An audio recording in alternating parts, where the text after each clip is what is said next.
So காய்ச்சி இன்றைக்கி நம்ம மாங்காய் ஊறுகாய் பண்ண போகிறோம். அதில் மிளகாத்தூள் எடுத்துக்கணும். அப்புறம் நம்ம கொஞ்சம் வீடியோக்கு அவசரப்பட்டு போட்டு ஆன் பண்ணாமல் பார்த்துக்கோங்க. ஒரு ஸ்பூன் மிளகாத்தூள் ஒரு வெங்காய்க்கு. அப்புறம் உப்பு எடுத்துக்கோங்க.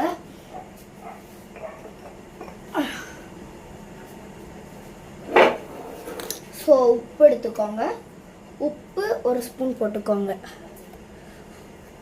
எங்கள் வீட்டில் வந்து கொஞ்சம் குட்டி ஸ்பூனுங்கிறங்காட்டி நான் 2 ஸ்பூன் போடுறேன். ஸோ அதுக்கப்புறம் கொஞ்சம் தேங்காய் எடுத்துக்கோங்க. இதற்கு தேங்காய் எடுத்துட்டு லைட்டாக ஆட் பண்ணிக்கோங்க. உங்களுக்கு தேவையான அளவுக்கு ஆட் பண்ணிவிட்டு கொஞ்சோண்டு சர்க்கரை வந்து எப்போவுமே அளவாக தான் போடணும்.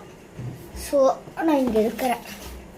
அப்புறம் சர்க்கரை ஒரு மாங்காய்க்கு இவ்வளோதான் போடணும். பார்த்துக்கோங்க, இவ்வளோதான் போடணும். இதான் இவ்வளோ போட்டக்கப்புறம்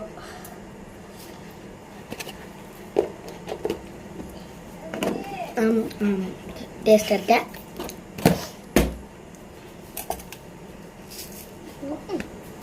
இது போட்டக்கப்புறம் கொஞ்சம் தண்ணி ஒரு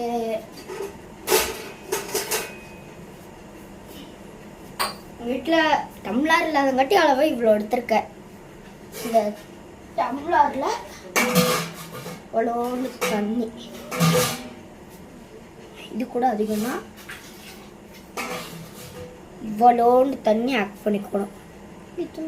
இவ்வளோண்டு தண்ணி ஆட் பண்ணிட்டு முதல்ல மிளகா இதுன்னா பச்சை மிளகா போடுறதுக்கு மறந்துட்டேன். வெயிட் பண்ணுங்க.